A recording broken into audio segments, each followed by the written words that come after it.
Hi, I'm Jamie Machek with the Wisconsin Valley Library Service.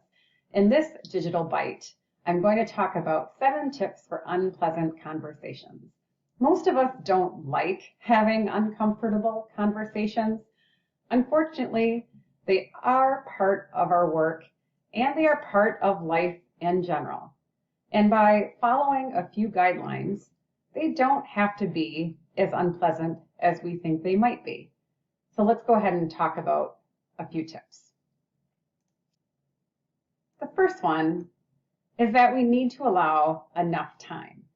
Not only time to actually have the conversation, but time ahead of time. If you are going to your supervisor or director, let's say, as an example, to ask for a raise, that is probably going to take some time. That might be something that your supervisor needs to think about, or maybe needs to crunch some numbers. So that would be a conversation where you can't always expect an immediate response. So we have to make sure we allow enough time ahead of time and during the discussion, and even afterwards. Number 2, the conversation has to be private. We need to make sure that nobody else is around. Maybe the conversation takes place on a walk or over lunch if it's more casual. Maybe it has to be in a meeting space or behind closed doors. If it has to be online in this type of environment, that is okay too. It just needs to be private. Along with privacy, it has to be confidential.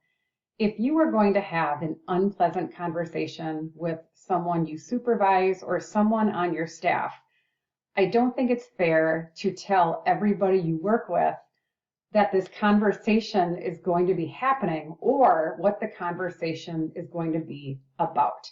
That's not fair to the person that you will be talking with, and it just creates turmoil and gossip in the work environment. If you need to vent or get feedback, I suggest talking to a friend, talking to a family member, talking to a spouse, maybe talking to a trusted library colleague who works outside of your library, someone that you trust. It really should be someone not involved in the organization. That is when a retired librarian or a retired professional can also be very helpful in providing some feedback. So be careful about this. Have you done your homework ahead of the conversation? I suggest being prepared. I don't suggest walking into the conversation without being organized, without having some documentation, without having some notes. This will come in handy. Facts are your friends. So you have to have facts and evidence when you are having this type of conversation. Facts are concrete. Facts can be proven, and feelings are harder to be persuasive. So tell me what sounds more persuasive. Number 1, this patron has been showing bad behavior, or number 2, on Wednesday and Thursday, this patron refused to leave the library when we were closing. Okay, that is a specific fact that we can prove. So we have to make sure we have facts in these conversations.